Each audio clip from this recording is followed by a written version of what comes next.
Exam से पहले अगर आपने दरोगे का ये रिवीजन नहीं देखा तो आप बहुत इंपॉर्टेंट मार्क्स लूज कर सकते हो। इसलिए इस वीडियो को एंड तक जरूर देखें। आज का जो हमारा द्रव्य है वो है अरगवाद। अरगवाद एग्जाम पॉइंट ऑफ व्यू से बहुत इंपॉर्टेंट है फॉर एलएक्यू एंड एसीक्यू। चलो हम ये द्रव्य सिंपल लैंग्वेज में पढ़ते हैं। इसका लैटिन नेम है केशिया फिस्टुला लिन, आपको याद रखना है। फैमिली नेम है लिगुमिनेसी फैमिली से बिलोंग करता है। इसके जो पर्यायी नाम है मीन सिनोनियम से वो है राजवृक्ष शाम्पाक कृतिमला।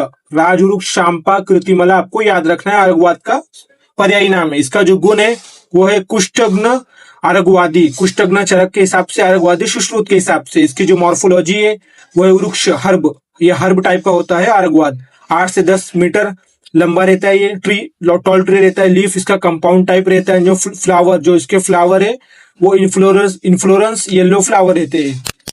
और जिसको फला है, फला इसका रेडिश ब्लैक रहता है और ब्लैक पल्प रहता है। इसका आपको याद रखना है एग्जाम पॉइंट ऑफ व्यू से, फॉर एमसीक्यू के लिए भी आपको याद रखना है। इसके जो टाइप्स है वो है अरगवाद, दूसरा है कर्णिकर, कर्णिकर और अरगवाद आपको याद रखना है। इसके टाइप एमसीक्यू में पूछे जा सकते हैं, आपको एलएक्यू एसएक्यू में दोनों में मेंशन करना होगा।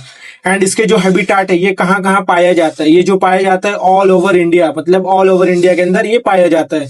इसकी जो केमिकल कंपोजिशन है वो है एंथ्राक्विनोन एंड ग्लाइकोसाइड्स, आपको याद रखना है। ये एग्जाम के लिए पॉइंट ऑफ व्यू से बहुत इंपॉर्टेंट है, आपको ये मेंशन करना होगा। जो इसके उपयोग पार्ट है fruit pulp, bark and leaf, इसके पत्ते और जो इसका फ्रूट का पल्प एंड बार्क इसके उपयोग पार्ट है, हम इसको यूज करते हैं।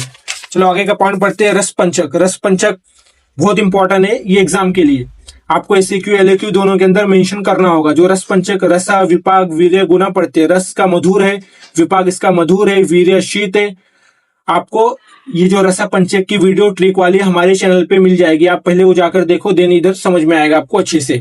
रसा मधुर है, विपाक मधुर है, वीर्य शीत है और इसका गुना जो है मृदु एंड स्निग्ध है, सॉफ्ट है और स्निग्ध है।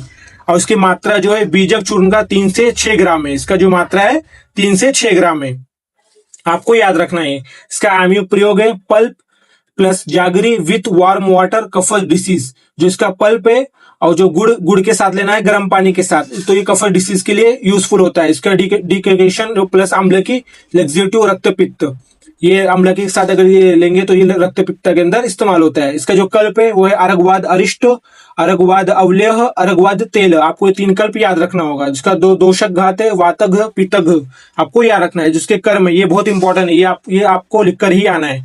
इसका जो पेस्ट ऑफ पल्प है उसका यूज होता है वर्णशोथ और ग्रांथिशोथ, ये 2 के अंदर यूज होता है, वर्णशोथ ग्रांथिशोथ। और इसका जो gargling with decoction water, decoction water के साथ अगर गार्गल करेंगे तो ये अल्सर के लिए यूजफुल है। अन्ना अन पुरुषवाहा, ये अन्ना अन पुरुषवाहा में यूज है। इसको अनुलोमन और फीकल मटेरियल, जो अनुलोमन करेंगे फीटल मटेरियल के अंदर यूज होता है। इसका जो प्राणवाहा अवलेहा of dry flower dry cough, जो इस प्राणवाह के लिए यूज होता है। जो अवलेहा ऑफ ड्राई फ्लावर है इसका, वो ड्राई कफ के लिए यूज होता है, सूखे खांसी के लिए यूज होता है। ममसा एंड मेदो डिकॉक्शन इन कुष्ठ के अंदर भी इसका यूज होता है। ऐसी वीडियो के लिए हमें फॉलो करो, लाइक करो, सब्सक्राइब करो। Thank you. और ऐसी ही मोर वीडियो के लिए साकिब मेड ऑफिशियल को फॉलो करें।